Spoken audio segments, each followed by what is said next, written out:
آگے بڑھتے ہیں، اگلا سوال دیکھتے ہیں۔ السلام علیکم ورحمۃ اللہ وبرکاتہ۔ جی میرا سوال ہے کہ مرنے والے نے آدھا کٹھا زمین چھوڑا ہے، اس میں اس کا 4 بیٹا ہے اور 2 بیٹی ہے، تو اگر سب کو اس کا برابر حق کے حساب سے زمین دیں گے تو کم پڑ جائے گا، تو کیا دونوں بیٹی کو زمین کے بدلے پیسہ دے سکتے ہیں یا نہیں؟ ایسا کرنا جائز ہوگا کہ نہیں؟ جی جواب دیں۔ یہ ہمارے ایک بھائی کا سوال ہے اور بڑا ہی عجیب سوال ہے۔ عجیب اس لیے کہہ رہا ہوں کیونکہ قرآن نے بہت کلیئر الفاظ میں کہا ہے کہ مما قل منہ او کثر للرجال نصیب مما ترک الوالدان والاقربون وللنساء نصیب مما ترک الوالدان والاقربون مما قل منہ او کثر نصیبا مفروضا۔ اللہ تعالیٰ نے سورہ نساء میں کہا ہے کہ جو بھی اقربا فوت ہوتے ہیں تو ان کے مال میں جس طرح ان کے مال میں مردوں کا حق ہے، اور اسی طرح سے جو اقربا فوت ہوتے ہیں ان کے مال میں عورتوں کا بھی حق ہے، اور یہ ان لوگوں کا یعنی مرنے والوں کا مال جو چھوڑتے ہیں لوگ قل او کثر مما قل او کثر، چھوڑا ہوا مال کم ہو یا زیادہ ہو، مال کتنا ہی کم کیوں نہ ہو، جس طرح سے لڑکوں کا حصہ ایسے لڑکیوں کا بھی حصہ ہے، رجال جس طرح مردوں کا حصہ ہے، للنساء ایسے عورتوں کا بھی حصہ ہے۔ تو بھائی صاحب کا سوال یہ ہے کہ ایک آدمی مر گیا اور اس نے آدھا کٹھا کچھ چھوٹی موٹی زمین چھوڑی ہے، تو 4 بیٹے ہیں اور 2 بیٹیاں ہیں، تو ان کا کہنا یہ ہے کہ اگر سب کو ان کے حق کے مطابق دیا جائے تو کم پڑ جائے گا، اس لیے بیٹیوں کو اگر ہم پیسہ دے دیں تو چلے گا کہ نہیں؟ تو دیکھیں یہاں پہ 2 بات ہے۔ پہلی بات یہ ہے کہ اگر بیٹیاں زمین مانگتی ہیں تو آپ ان کو پیسہ نہیں دے سکتے، یہ ترکہ زمین ہے، اس میں سب کا حق ہے۔ تو جس طرح سے بیٹے لوگ چاہتے ہیں کہ ہم کو زمین ہی ملے، یہی چاہت رکھنے کا حق بیٹیوں کو بھی ہے۔ اگر وہ کہتی نہیں ہمیں زمین چاہیے تو چاہے 2 فٹ ہی ان کے حصے میں آئے، آپ کو انہیں دینا ہے، آپ زبردستی نہیں کر سکتے کہ نہیں تم جو ہے پیسہ لے لو ہم زمین لیتے۔ قرآن نے صاف کہا مما قل منہ او کثر، یہ قرآن کے الفاظ ہے کہ میت کا چھوڑا ہوا مال کم ہو یا زیادہ ہو، جس کا جو متعینہ حق ہے وہ حق اس کو ملنا چاہیے۔ تو اگر سارے وارثین تقاضا کرتے ہیں کہ جس شکل میں ترکہ چھوڑ کے گیا ہے مرنے والا ہمیں اسی میں سے چاہیے، اسی میں سے آپ کو دینا پڑے گا۔ البتہ دوسری بات یہ ہے کہ اگر ان بیٹیوں سے بات کی جائے اور کہا جائے کہ اگر آپ کو زمین نہیں چاہیے، زمین ہم لے لیتے ہیں، اس کے بدلے میں ہم آپ کو پیسہ دے دیں، کیا آپ کو منظور ہے؟ اگر وہ کہتے ہیں کہ ہاں منظور ہے، اور کسی بھی دباؤ میں نہیں کہتی ہیں اور کوئی ایسا مسئلہ نہیں ہے، ان کی ایسی کوئی چاہت نہیں ہے، تو آپ ان کو پیسہ دے سکتے ہیں، کوئی مسئلہ نہیں۔ بلکہ ان بیٹیوں کو نہیں بلکہ بیٹوں کے ساتھ بھی یہ معاملہ ہو سکتا ہے۔ جیسے آپ نے کہا کہ 4 بیٹے ہیں 2 بیٹیاں ہیں، تو یہ دونوں بیٹیاں بھی بیٹوں کو آفر کر سکتی ہیں کہ دیکھو بھیا لوگ، آپ لوگ یہ زمین مت لو،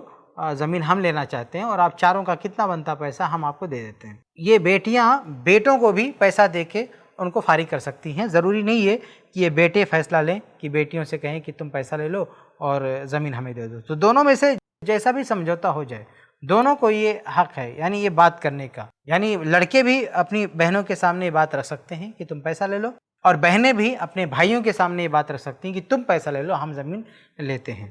تو جو بھی جیسا بھی طے ہو جائے، جس پہ سب راضی ہو جائیں، کوئی مسئلہ نہیں، یہ آپسی رضامندی سے یہ مسئلہ حل ہو سکتا ہے۔ لیکن اگر آپسی رضامندی نہیں ہوتی ہے اور کوئی فریق بضد ہوتا ہے کہ نہیں ہم کو باقاعدہ چاہیے،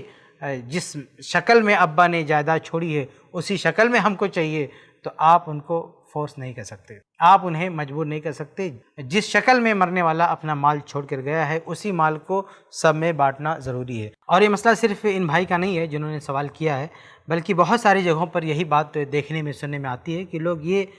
بہانہ پیش کرتے ہیں خواتین کو حصہ نہ دینے کا کہ بھائی جو ابا نے جائیداد چھوڑی ہے وہ بہت کم ہے، اب اگر بہنوں کو بھی دے دیں گے تو ہمارے لیے بچے گا کیا؟ خود میں نے اپنے کانوں سے سنا ہے، کسی ممبئی میں ایک جگہ میں نے خطبہ دیا، مسجد کے بعد جیسے ہی میں نکلا ایک صاحب نے پکڑ کر یہی کہا کہ ہمارے پاس جو جائیداد ہے اتنی کم ہے کہ اگر ہم اپنی بہنوں کو دے دیں گے تو بچے گا کیا، ہم رہیں گے کہاں؟ تو ان کے لیے اور سب کے لیے قرآن کی آیت ہے، اللہ رب العالمین نے سورہ نساء میں بہت ہی واضح طور پر کہا للرجال نصیب مما ترک الوالدان والاقربون وللنساء نصیب مما ترک الوالدان والاقربون مما قل منہ او کثر نصیبا مفروضا۔ اللہ کہتا ہے کہ للرجال نصیب، جس طرح سے مردوں کا حصہ ہے جب ان کے اقربا، ان کے ماں باپ فوت ہوتے ہیں، اور ایسے ہی للنساء عورتوں کا بھی حصہ ہے جب عورتوں کے اقربا ان کے ماں باپ فوت ہوتے ہیں، مما قل منہ او کثر، یعنی یہ اقربا جو چھوڑ کے مرتے ہیں وہ چھوڑی ہوئی جائیداد قل او کثر، کم ہو یا زیادہ ہو۔ تو یہ بات ذہن میں رکھ لیں کہ اگر جائیداد کم ہے تو آپ یہ سوچ اپنے ذہن میں نہ رکھیں کہ ہم ان کو نہیں دیں گے تو چل جائے گا۔ لوگ اس کو سمجھتے ہیں کہ اس کیس میں جائز ہو گیا، یعنی بہت کم ہے تو ان کو نہ دیں چلے گا، بالکل نہیں۔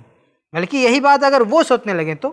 بھائی یہ صرف بھائی لوگوں کو، مردوں کو یہ سوچنے کا حق کس نے دیا؟ بھائی اگر یہ سوچنا صحیح بھی ہے تو اگر یہ بہنیں بھی سوچنے لگے تو کہ اتنا کم ہے صرف بہنیں لے لیتے ہیں اور بھائی لوگوں کو فارغ کر دیتے ہیں، تو یہ بھائی کیوں سوچ رہا ہے کہ بہت کم ہے تو بہنوں کو نہیں دیں گے؟ بہنیں یہ سوچنے بیٹھ جائیں کہ کم ہے تو بھائی جو ہے کنارے ہٹ جائے، الگ ہو جائے، تو یہ کیوں؟ تو یہ جو بھائی لوگ ہیں، جو مرد حضرات، یہ سمجھتے ہیں کہ جائیداد پر ہمارا حق تو بہت پکا ہے اور عورت رحم و کرم پہ۔ ایسا نہیں ہے، ایسا بالکل نہیں ہے۔ جس طرح سے آپ کا حق ہے ایسے عورتوں کا حق ہے، اس لیے ان کے بارے میں کسی طرح کی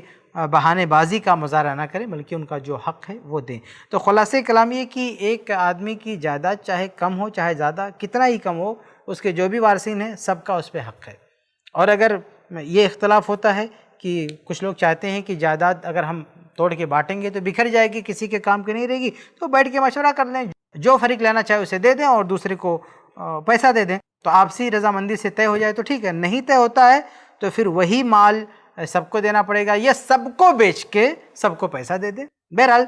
جو بھی حل نکلے، لیکن حق سب کا برابر ہے۔ کسی کو یہ نہیں کہہ سکتے کہ تم کو ہم یہ نہیں دیں گے، اس کی جگہ ہم یہ دیں گے، جو جیسا مانگ کرے گا ویسا دیں گے، اور سب کا کسی مسئلے پہ اتفاق ہو گیا تو کوئی مسئلہ نہیں۔ امید ہے کہ آپ کو جواب مل گیا ہوگا۔